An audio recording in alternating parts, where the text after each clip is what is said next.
Hello, and welcome to the Treasury. Last week, the British people voted for change. And over the last 72 hours, I have begun the work necessary to deliver on that mandate. Our manifesto was clear. Sustained economic growth is the only route to the improved prosperity that our country needs and to improve the living standards of working people. Where previous governments have been unwilling to take the difficult decisions to deliver growth or have waited too long to act, I will not hesitate. Growth was the Labour Party's mission in opposition. It is now our national mission. There is no time to waste. This morning, I want to outline the first steps that this new Labour government has taken to fix the foundations of our economy, so we can rebuild Britain and make every part of our country better off. But first, let me address the inheritance. I have repeatedly warned that whoever won the general election would inherit the worst set of circumstances since the Second World War. What I have seen in the past 72 hours has only confirmed that. Our economy has been held back by decisions deferred and decisions ducked. Political self-interest put ahead of the national interest. A government that put party first and country second. We face the legacy of 14 years of chaos and economic irresponsibility. That is why, over the weekend, I instructed Treasury officials to provide an assessment of the state of our spending inheritance so that I can understand the full scale of the challenge, and I will present this to Parliament before the summer recess.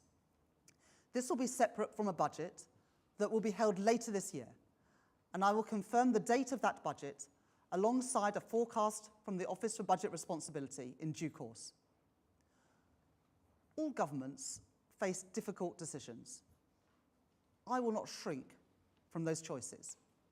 Those choices are made harder, however, by the absence of the economic growth necessary, not only to balance the books, but also to improve living standards. New Treasury analysis that I requested at the weekend shows that had the UK economy grown at just the average rate of other OECD economies this last 14 years, our economy today would be over £140 billion larger. This could have brought in an additional £58 billion in tax revenues in the last year alone. That's money that could have helped revitalise our schools, our hospitals, and other public services. Growth requires hard choices, choices that previous governments have shied away from. And it now falls to this new Labour government to fix the foundations. There is no time to waste. We have promised a new approach to growth, one fit for a changed world. That approach will rest on three pillars: stability, investment, and reform. Let me turn first to stability. In the run-up to the general election, I set out the crucial first steps in our economic plans to deliver economic stability so we can grow our economy and keep taxes, inflation, and mortgages as low as possible. And that commitment stands. I emphasised this commitment in a meeting with the Governor of the Bank of England on Friday, and I will do the same when I meet the Chair of the Office for Budget Responsibility this week. These institutions are guarantors of our economic stability, and I will not be playing games at their expense. Over the weekend, I made clear to Treasury officials that the manifesto commitments that we were elected on will be kept to and they will be delivered on. That includes robust fiscal rules. And it includes our commitments to no increases in national insurance and the basic higher or additional rates of income tax or VAT. Now, I know that there are some who will argue that the time for caution is past, who hold that the platform on which we were elected, the platform that the British people voted for last week, can now be swiftly forgotten, that we can toss aside those fiscal rules or renege on our tax pledges, that a large majority in Parliament means we have the licence to row back on the principles of sound money and economic responsibility. I know that many of you aren't used to hearing this after recent years, but I believe that the promises that a party is elected on should be delivered on in government, and we will do so. We do not take lightly the trust of voters who have been burned too often by incompetence, irresponsibility, and recklessness. And to investors and businesses who have spent 14 years doubting whether Britain is a safe place to invest. And let me tell you, after 14 years, Britain has a stable government, a government that respects business, wants to partner with business, and is open for business. In an uncertain world, Britain is a place to do business. Let me turn to how we will unlock that private investment that we so desperately need. Before the election, I announced Labour's plans to launch a new national wealth fund with a remit to invest, and so to catalyse private sector investment in new and in growing industries. And in March, the former Governor of the Bank of England, Mark Carney, agreed to lead a task force on the establishment of a new national wealth fund. I can tell you today that I have received the report from that task force, and I will be announcing the next steps in short order. Alongside investment must come reform. Because the question is not whether we want growth, but how strong is our resolve? How prepared are we to make the hard choices and face down the vested interests? How willing even to risk short-term political pain to fix Britain's foundations? The story of the last 14 years has been a refusal to confront the tough and the responsible decisions that are demanded. This government will be different. And there is no time to waste. Nowhere is decisive reform needed more urgently than in the case of our planning system. Planning reform has become a byword for political timidity in the face of vested interests and a graveyard of economic ambition. Our antiquated planning system leaves too many important projects tied up for years and years in red tape before shovels even get in the ground. We promised to put planning reform at the centre of our political argument, and we did. We said we would grasp the nettle of planning reform, and we are doing so. Today, I can tell you that that work is underway. Over the weekend, I met with the Prime Minister and the Deputy Prime Minister to agree the urgent action needed to fix our planning system. Today, alongside the Deputy Prime Minister, I am taking immediate action to deliver this Labour government's mission to kickstart economic growth and to take the urgent steps necessary to build the infrastructure that we need, including 1.5 million homes in the next 5 years. The system needs a new signal. This is that signal. First, we will reform the National Planning Policy Framework, consulting on a new growth-focused approach to the planning system before the end of the month, including restoring mandatory housing targets. And as of today, we are ending the absurd ban on new onshore wind in England. We will also go further and consult on bringing onshore wind back into the nationally significant infrastructure projects regime, meaning decisions on large developments will be taken nationally, not locally. Second, we will give priority to energy projects in the system to ensure that they make swift progress. And we will build on the spatial plan for energy by expanding this to other infrastructure sectors. Third, we will create a new task force to accelerate stalled housing sites in our country, beginning with Liverpool Central Docks, Worcester Parkway, North Stowe, and Langley Sutton Coalfield, representing more than 14,000 homes. Fourth, we will also support local authorities with 300 additional planning officers across the country.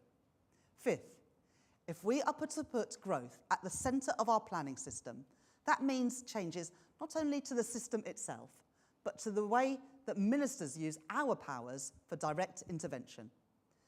The Deputy Prime Minister has said that when she intervenes in the economic planning system, the benefit of development will be a central consideration, that she will not hesitate to review an application where the potential gain for the regional and national economies warrant it.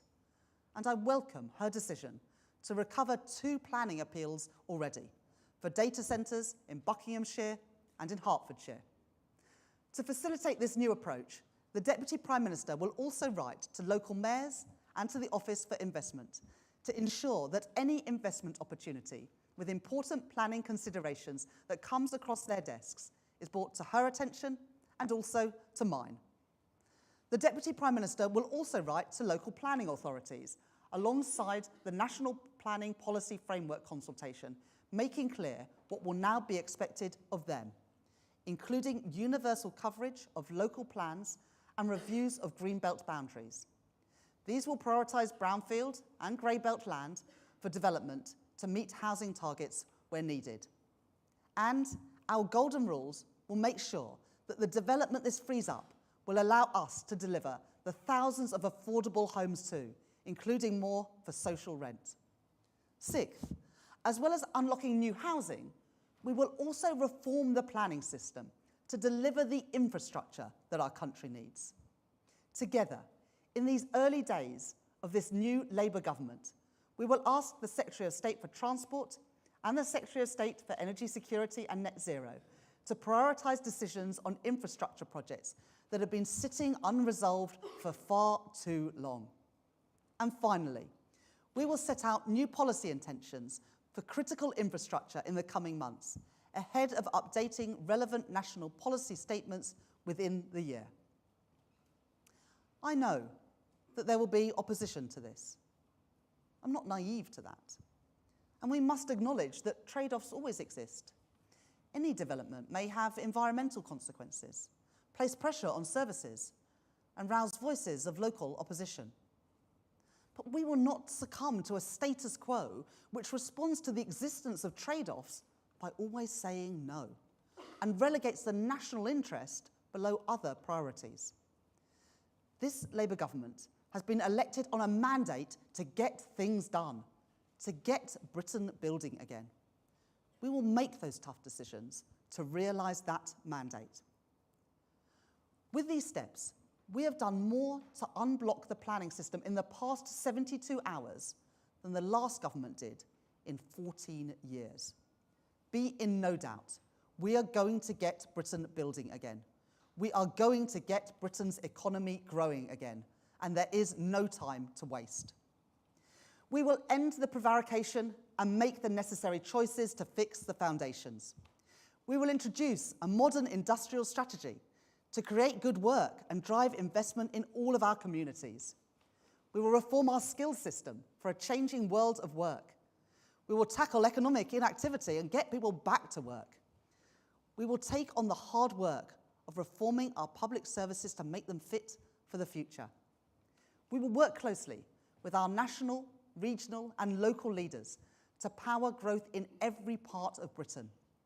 And we will turn our attention to the pension system to drive investment in homegrown British business and to deliver greater returns to pension savers. I know that voters' trust cannot be repaid through slogans or through gimmicks, only through action, only through delivery. The Treasury I lead is proceeding on that basis. I was appointed to this post less than 72 hours ago. Upon my arrival, I told Treasury staff that the work starts straight away. That work has begun. I have commissioned and received economic analysis from Treasury officials on the lost growth of the last 14 years, which I have set out today. I have instructed Treasury officials to prepare an assessment of the state of our spending inheritance to be presented to Parliament before the summer recess. I have started work with the Prime Minister to make the necessary preparations for the establishment of a growth mission board, and that board will meet before the end of this month, focused squarely on reviving our country's economic growth and prosperity. I have established a new growth delivery unit here at the heart of the Treasury. I have received the recommendations of the National Wealth Fund Task Force and will shortly be announcing the next steps.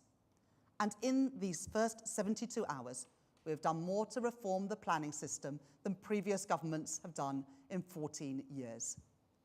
There is much more to do, more tough decisions to be taken, You have put your trust in us, and we will repay that trust. The work towards a decade of national renewal has begun. There is no time to waste, and we are just getting started. Thank you very much.